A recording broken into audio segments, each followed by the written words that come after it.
পশ্চিমবঙ্গের বিগেস্ট একটা ফেস্টিভ্যাল যেটা দুর্গাপুজো, স্ট্রাকচারটা অলমোস্ট 80% কমপ্লিট হয়ে গেছে। কি বলে কালবলি, রাজস্থানের গ্রাম্য পরিবেশ ও ইতিহাস। তো এটা শুনে তোমরা বুঝতে পারছো একটা ঐতিহাসিক টাইপের হিস্টোরিক্যাল কিছু একটা জিনিস হবে। তো hello guys, welcome back to new blog. তো গাইস, আমাদের পশ্চিমবঙ্গের বিগেস্ট একটা ফেস্টিভ্যাল যেটা দুর্গাপুজো, ওইটার বেশি দিন নেই, যেহেতু খুব যেটা 1.5 মাস মতো আছে। অক্টোবর 9 তারিখ থেকে স্টার্ট হচ্ছে। তো আমাদের দুর্গাপুরে তো অনেক ভালো ভালো প্যান্ডেল হয়, অনেক ফেমাস জায়গাগুলো আছে। তো আজকে তোমাদের দেখাবো যে কোথায় কোথায় প্যান্ডেল শুরু হয়েছে, যে জায়গাগুলোতে ভালো করে প্যান্ডেল শুরু হয়েছে ওই জায়গাগুলো আজকে তোমাদেরকে পুরো কভার করে দেখাবো। তো ওই জন্য আজকে আমি সবার ফার্স্টে এসেছি, যেটা দুর্গাপুরের মধ্যে সব থেকে ফেমাস বলতে গেলে ওটা হচ্ছে মারকুনি। এখানে দেখছো মারকুনি প্যান্ডেলটা জাস্ট স্টার্ট হয়ে গেছে, আর এখানে সাইডে দেখছো অনেক গাদা বাঁশ পড়ে আছে, এদিক ওদিক কাজ চলছে। এখন জাস্ট পুরো প্যান্ডেল স্ট্রাকচারটা জাস্ট রেডি হয়েছে, এখন পুরোপুরি কাপড় ফাপড় দিয়ে যেমন থিমটা যেটা হবে ওইগুলো পুরো এখন রেডি হয়নি। এদিকে দেখছো পুরো বাঁশের টুকরো অনেকগুলো কেটে কেটে রাখা আছে সাইজ অনুযায়ী। সামনে দেখছো পুরো একটা নর্মাল যে একটা পোলের মতো করা আছে লাইটিংয়ের জন্য, আর এখানে সামনে দেখছো পুরো বড় প্যান্ডেলটা পুরো করা আছে। ওই দিক থেকে সূর্যটা রিফ্লেক্ট মারছে বলে সব কিছু তোমরা ব্ল্যাক ব্ল্যাক দেখতে পাচ্ছ। ফার্স্টে পুরো বাঁশের সব কাজগুলো কমপ্লিট হবে, তারপরে আরও বাকি মালপত্র ডিজাইনের যে জিনিসগুলো হয় থার্মোকল বাগেরা আরও যে মালপত্র যেগুলো ওইগুলো তারপরে আই থিঙ্ক নিয়ে আসবে।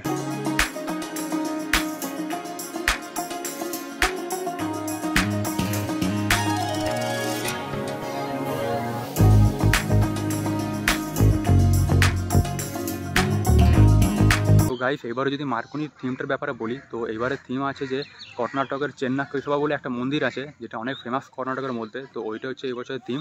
তো তোমরা এখানে পোস্টারে যেমন দেখলেই মন্দিরটা কেমন দেখতে হতে পারে। তো দেখা যাক মারকুনির এখানে হোক, প্যান্ডেলটা পুরো কমপ্লিট, তারপরে তোমাদের লাস্টে আবার দেখাবো। তো গাইস, আমি মারকুনির পরে ডাইরেক্ট চলেছি ফেপকো, যেটা ফেপকোরা দুর্গাপুরের মধ্যে অনেক ফেমাস, প্রতি বছরে ভালো ভালো ঠাকুর প্যান্ডেল বানায়। তো গাইস, এখানে সামনে দেখছো পুরো ফেপকোর প্যান্ডেলটা, এখানে স্ট্রাকচারটা অলমোস্ট 80% কমপ্লিট হয়ে গেছে, তারপরে এখনও পুরো বাকি আরও কাজ আছে। তো এইখানে যেমন দেখছো সামনে যে পুরো টিনের সেটটা করা আছে, এইখানে প্রতি বছর ঠাকুরটা রাখা হয়, আর এইদিকে বাঁ সাইড দিয়ে হবে এন্ট্রিটা, আর এদিকে ডান সাইড হবে এদিকে এক্সিটটা। আর গ্যাসের আগের বছর একটা দেখেছিল এই জায়গা করে একটা ছিল, যেটা উল্টানো গাড়ি গাড়ি অ্যাক্সিডেন্ট হয়েছিল, ওমনি একটা থিম ছিল।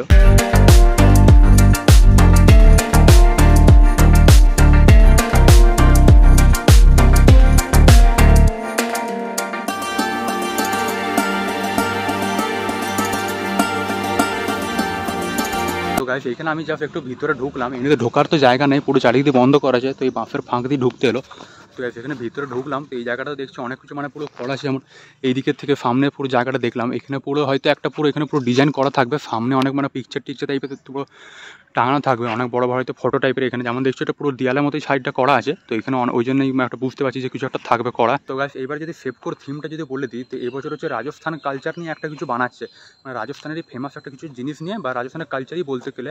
যেমন তোমরা থিমটা দেখলে, তো রাজস্থানের কিছু একটা জিনিস হচ্ছে ফেমাস একটা কিছু জিনিস বা কালচার নিয়ে। তো গাইস, এখানে ফেপকোর পরে 3 নম্বর জায়গা যেটা এসেছি সেটা হচ্ছে ফুলঝোর। তো এখানে দেখছো পুরো ফুলঝোরের যে জায়গাটাতে চলে এসেছি, আর এটা পুরো আমাদের কলেজেরও কাছে। এখানে যেমন পুরো সামনে যেমন থিমেরও পুরো একটা পোস্টার লাগানো আছে, এই জায়গাটা পুরো দেখছোই, পুরো শ্রী শ্রী পার্বতী দুর্গা উৎসব লেখা আছে। এখানে দেখছি পুরো এবছরের থিমটাও লেখা আছে, এই ডাকঘর আর ফুলঝোরে দুর্গাপুজো কমিটি লেখা আছে। যেমন গাইস, এইখানে যেমন দেখছো সেরকম পুরোপুরি প্যান্ডেলটা এখন স্টার্ট হয়নি যেমন বলতে গেলে। এই জায়গাটা দেখছো পুরো বড় ট্রাকে করে মালপত্র নামা আছে, বাঁশ পুরো রাখা আছে অনেক। তো গাইস, এই জায়গাটা বলতে গেলে ফুলঝোর, যেটা অনেক বড় সড়ো একটা ফেমাস জায়গা দুর্গাপুরে। এখানে যেমন দেখছো পুরো বাঁশ টাস পড়ে আছে, আর এইদিকে গাইস এই এইদিকে পুরো ফুলঝোর রোডটা, এর উপরে পুরো একদম প্যান্ডেলটা হয়। আর গাইস, এই বছরে যে নিচে দেখছো জায়গাটা পুরো টাইলস ফাইলস কি বলে এটা, পাথরগুলো বসেছে, আগের বারের মাটি ছিল, টাইলসের উপরে আবার পুরো ঘাস বেরিয়ে গিয়ে যেমন দেখছো আলাদা সিস্টেম। আর এইখানে যেমন দেখছো অনেক রকমের বাঁশ তো আছেই, তার সাথে এখানে দেখছো সে মোটা গাছের ডালগুলো, বা এগুলোকে কী বলবো, তো যারা ধরো জানো সেটা তো বুঝতেই পারছো। এটা পুরো মোটা কাঠের মতো আছে। এইটা কী বলে কাকু? হ্যাঁ, এইটাকে কী বলে? বলি। কি বলি? বলি, কালবলি। হ্যাঁ, ওইটা তো জানি, এইটা বলছি এটা জিনিস রেখেছি, নামটা জানি না, এটা কালবলি না কি বলছে এই জিনিসটাকে। পুরো ওইটা বাঁশ যেমন দেখছোই। তো গাইস, যাই হোক, এই জায়গাটা আমার আর কিছু আপাতত দেখানোর নেই। এখানে এখনো প্যান্ডেল স্টার্ট হোক, পরে আবার প্রিপারেশন ব্লগে তোমাদের পুরো কভার করে সব দেখাবো। তো গাইস, আজকে হচ্ছে নেক্সট ডে, বিকজ তারপরে লোকেশনে যেতে যেতে হঠাৎ বৃষ্টি স্টার্ট হয়ে গেল, তো তারপর আর করা হলো না। তো আজকে আবার নেক্সট জায়গাটা যেতে এসেছি সেটা হচ্ছে নবারণ। তো এখানে দেখছো এটা পুরো নবারণের প্যান্ডেলটা পুরো অনেকটা কমপ্লিট হয়ে গেছে। প্যান্ডেলে যে বাঁশ দিয়ে পুরো স্ট্রাকচার তো পুরো রেডি হয়ে গেছে, তারপরে আরও অনেক কিছু এসে যেতে। চলো সামনে থেকে তোমাকে হালকা দেখায়। তো গাইস, এখানে সামনে যেমন দেখছো পুরো প্যান্ডেলটা একটা অনেক বড় প্যান্ডেল হচ্ছে অন্যবারের মতনই। আর এখানে সামনে দেখছো যেমন এখানে এখানে পুরো যেমন পুরো নতুন যে বাঁশ হয়, যেমন পুরো কাঁচা বাঁশ যেমন বলতে গেলে, যেমন টাটকা বাঁশ যেমন হয় বলতে গেলে, কিন্তু পুরো সবুজ সবুজ যেমন পুরো নতুন বাঁশ এখানে এনে রাখা আছে। এগুলো হয়তো আই থিঙ্ক অন্য কোনো কাজের জন্য হবে। আর এইখানে দেখছো সামনে অনেক পুরো কাঠের প্লাই দিয়ে মানে পুরো একটা ফ্রেম টাইপের করা আছে। আর ওইদিকেও সামনে দেখছি অনেক প্লাই ছোটো ছোটো পাটা পড়ে আছে, যেমন অনেক কিছু কাজ করবে তো আই থিঙ্ক ডিজাইনের জন্য। আর এখানে দেখছো পুরো থার্মোকল বাগের অনেক আছে। তো এখন তো যাই পুরো কাজ চলছে, তো তোমাদেরকে আবার পরে আবার একটা ফুল প্রিপারেশন ব্লগ দেবো।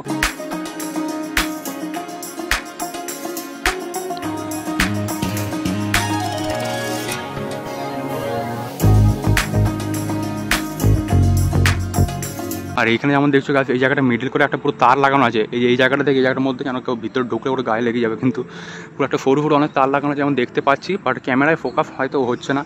এই জায়গাটা করে দেখছো আমার হাতের উপর এবার দেখতে পেলে আই থিঙ্ক পুরো ব্ল্যাক রঙের তার আছে অনেক 3-4টে তো ঢুকলে। আর দেখো এখানে দেখছো পুরো প্যান্ডেলের ভিতরটা কিন্তু দেখতে অনেক সুন্দর লাগছে, অনেক বড়ই হচ্ছে। এখানে দেখছো পুরো শেডের মতো করা হচ্ছে, ওই দিক দিয়ে পুরো শেড টাইপের করা হচ্ছে, পুরো ছাতা টাইপের ছাদের মতো বেশ। আর গাইস এই নবারণ প্যান্ডেলটা একদম লেফট সাইডে যেমন প্রতি বছরই মেলা বসে, এই বছরও মেলা বসবে অনেক বড় মতো। তো গাইস এবারে যদি নবারণের থিমটার ব্যাপারে বলি, তো এইবারের থিমটা হচ্ছে যে রাজস্থানের গ্রাম্য পরিবেশ ও ইতিহাস। তো এটা শুনে তোমরা বুঝতে পারছো একটা ঐতিহাসিক টাইপের হিস্টোরিক্যাল কিছু একটা জিনিস হবে, গ্রামের কালচারের উপরে কিছু একটা আই থিঙ্ক হবে। দেখা যাক, তখন দেখা যাবে কেমন কি বানাচ্ছে কিনা। তো আর প্যান্ডেলটা মনেই হচ্ছে যে আই থিঙ্ক ভালোই বানাচ্ছে। পিছনে যেমন দেখছো পুরো ভিউটা অনেক বড় প্যান্ডেলটা বানাচ্ছে, কিন্তু যাই হোক। আর কাজ এখানে আমার পুরো মুখের লুকটা কাটিংটা দেখছো পুরো আলাদা লাগছে, বিকজ আমি পুরো তো ক্লিন শেপ পুরো করে দিয়েছি, চেঞ্জে একদম চুল দাড়ি সব কেটে দিয়েছি। কারণ আজকে মানে রাতে একটা জায়গাতে যাচ্ছি পুরো একটা ট্যুরে। তো তোমরা তো অনেকেই জানো যে সায়ন যে আমাদের ফ্রেন্ডটা ছিল এখন মানে স্টাডির জন্য বাইরে গেছে। তো ওর ফ্যামিলি আমার ফ্যামিলি একটা জায়গায় যাচ্ছি বাইরে। তো ওটা তোমরা নেক্সট ব্লগ থেকে তোমরা দেখতে পারবে। তো সেই ব্লগগুলো তোমরা ফুললি দেখবে, তো আশা করি তোমাদের ভালো লাগবে। তো আমরা বাইরে মানে ট্যুরে গিয়ে ফার্স্ট টাইম মানে ব্লগ বানাবো। তো যাই হোক, আশা করি তোমাদের ওটা ভালো লাগবে। আর বাকি ডিটেলস তোমাদেরকে নেক্সট ব্লগ থেকে দেখবে, তোমরা পুরো স্টার্টিং থেকে দিয়ে দেবো।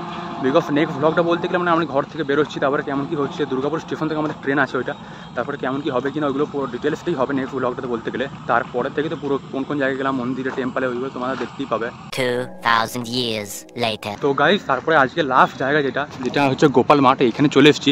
গাইস এখানে প্যান্ডেলটা এখন আপাতত ছোটো লাগছে, মানে পুরো বেশি কাজ হয়নি, জাস্ট একটা স্ট্রাকচারের মতো পুরো বাঁশগুলোকে পুঁতে এখন উপরে একটা জায়গা সেট করা হয়েছে। যেমন দেখছো এখানে পুরো বাঁশের পুরো টুকরোগুলো পড়ে আছে। আর সামনে এখানে আপাতত পুরো বাঁশ একটা ব্যারিকেড মানে ছোটো, এর ভিতরে যাবো না, সেরকম যাওয়ার মতো অবস্থা নাই। আর ওইদিকে দেখছো পুরো জল ফল জমে গেছে, একদম পুরো বৃষ্টি তো হয়েছে এদিকে। এই প্যান্ডেলটা শুনেছি এবার বেশ ভালোই হবে দেখতে। বেসিক্যালি লেটে আই থিঙ্ক মনে হচ্ছে আমার কাজটা শুরু হয়েছে, ওই জন্য এখন মানে অনেক কমই কাজ আছে অন্য প্যান্ডেলের হিসাবে বলতে গেলে। আর এখানে দেখছো পিছনে হচ্ছে পুরো গোপালমাঠ হাই স্কুলটা। আর এখানে আমার দেখছো ছেলেগুলো অনেক মানে পুরো বাঁশ ফাঁস দিয়ে ওদিকে গোল পোস্ট করা আছে, বিকজ এখানে মানে ফুটবলের টুর্নামেন্ট হচ্ছে কয়েকদিন ধরে। তো গাইস এই বছরে যদি গোপালমাঠের থিমটা বলে দিই, তো এবারে থিমটা আছে মুম্বাইয়ের গ্লোবাল বিপাসনা বলে একটা জিনিস। এটা কি মন্দির না কি একটা প্যালেস টাইপের কিছু, এটা আমি বুঝতে পারছি না। তোমাদেরকে যেমন দেখালাম পোস্টারটা দেখো, তো তোমরা দেখে যদি কেউ জানো তাহলে বলবে। আর আমি জানতাম না যে মুম্বাই এমনি কোনো মানে বিল্ডিং বা কিছু মন্দির টাইপের কিছু আছে বলে, অমনি টাইপের জিনিস দেখিনি আই থিঙ্ক। এইটা দেখে যেমন বুঝতে পারছি ওই জিনিসটাই হবে গ্লোবাল বিপাসনা বলে মুম্বাইয়ের। তো গাইস যাই হোক, আজকের ব্লগটা এতটাই ছিল। আশা করি তোমাদের ভিডিওটা ভালো লাগলো দেখতে। মানে সব জায়গার প্যান্ডেলগুলো যেগুলো বেশি পুরোপুরি মানে কাজ শুরু হয়ে গেছে, মোটামুটি কাজ হয়েছে, ওইগুলোই দেখালাম। আর যেগুলো যেমন শুরু হয়নি, স্টার্টই হয়নি, ওগুলো আপাতত যায়নি। যেমন আরও দুর্গাপুর অনেক কটা জায়গা আছে। তো যাই হোক, তো আশা করি আজকের ব্লগটা ভালো লাগলে ভিডিওটাকে লাইক আর চ্যানেল সাবস্ক্রাইব অবশ্যই করবে। আর গাইস তোমাদের যেমন বললাম নেক্সট ব্লগ থেকে পুরো ট্যুরের একটা মানে ব্লগের মানে কী বলবো একটা সিরিজ স্টার্ট করবো, ওটা দেখবে তোমরা কেমন লাগছে কিনা। ওটা পুরো সিরিজ টাইপের করবো, অনেকগুলো ব্লগ হবে তো একটা জায়গাতে। তো যাই হোক, আশা করি ওই ব্লগগুলো তোমরা দেখবে। তো আজকের ব্লগটা এখানে এন্ড করছি, তো আবার দেখা হবে নেক্সট ব্লগে। ততক্ষণের জন্য thanks for watching and by.